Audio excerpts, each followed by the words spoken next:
Kita masuk sekarang pada energi potensial gravitasi. Kita berangkat dari persamaan usaha, yakni W sama dengan minus integral F dot dr. Di sini kita masukkan persamaan gravitasi secara dalam bentuk vektor yang telah kita peroleh sebelumnya. Lalu akan kita peroleh persamaan W sama dengan integral G M1 M2 dibagi R pangkat 2 dr. Apabila kita integralkan, maka akan kita peroleh persamaan berikut ini, di mana W0 ini merupakan konstanta integrasi ya. Nah, jika kita asumsikan, jika saat R menuju tak terhingga, maka energi potensialnya itu akan bernilai sama dengan 0.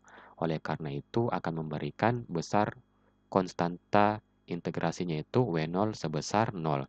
Oleh karena itu, secara umum, energi potensial gravitasi sebagai fungsi dari jarak bisa kita tuliskan ke dalam bentuk berikut ini.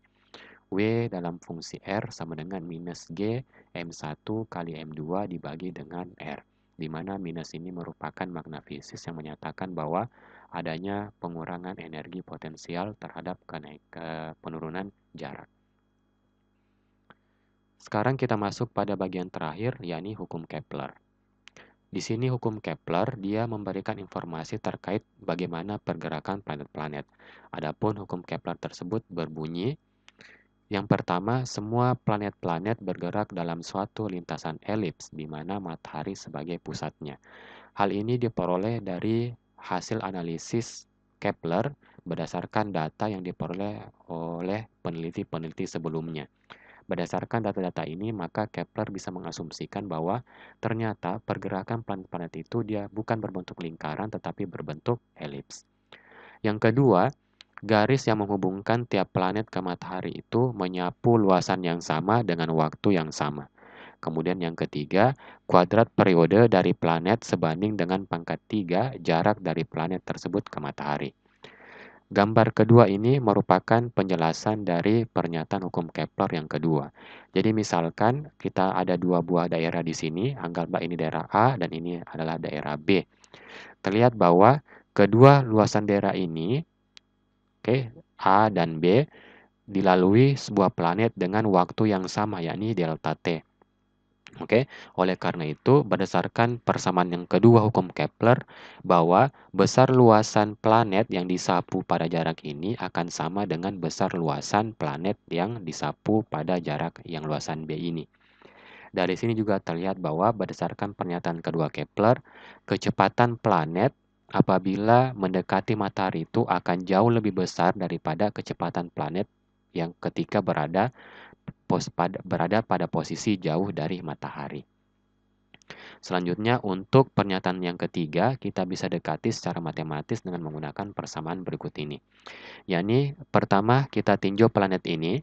Planet ini berdasarkan hukum kedua Newton, dia memiliki persamaan Fg sama dengan mp dikalikan dengan A, di mana Fg ini merupakan gaya gravitasi antara planet dengan matahari.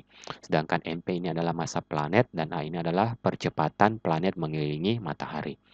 Dengan memasukkan persamaan ke gaya gravitasi, G, ms itu massa matahari ya, dikalikan dengan mp dibagi dengan jarak antara planet dan matahari, sama dengan massa planet. Nah, di sini percepatannya itu adalah percepatan sentripetal. Oleh karena itu, variabel A-nya kita gantikan dengan V kuadrat dibagikan dengan R. Nah, karena dia bergerak elips atau memutari matahari, otomatis planet ini akan memiliki periode. Oleh karena itu, kita ganti kecepatan linearnya ini menjadi 2πr dibagi dengan T. Oke, apabila kita selesaikan secara sederhana, maka akan kita dapatkan T pangkat 2 sama dengan suatu konstanta dikalikan dengan R pangkat 3, di mana nilai konstanta itu adalah 2,97 kali 10 pangkat minus 19 S kuadrat dibagi M pangkat 3. Dari sini kita lihat bahwa ternyata periode pangkat 2 itu dari suatu planet berbanding lurus dengan jarak antara planet tersebut pangkat 3. Inilah yang dimaksudkan dengan hukum ketiga dari Kepler, yakni ini periode kuadrat sebanding dengan jarak pangkat 3 dari planet tersebut terhadap planet yang lainnya. Kalau begitu, sekian sedikit informasi terkait tentang gravitasi. Semoga bermanfaat untuk kita semua. Saya mohon maaf kalau ada salah kata. Wabillahi taufiq walhidayah. Wassalamualaikum warahmatullahi wabarakatuh.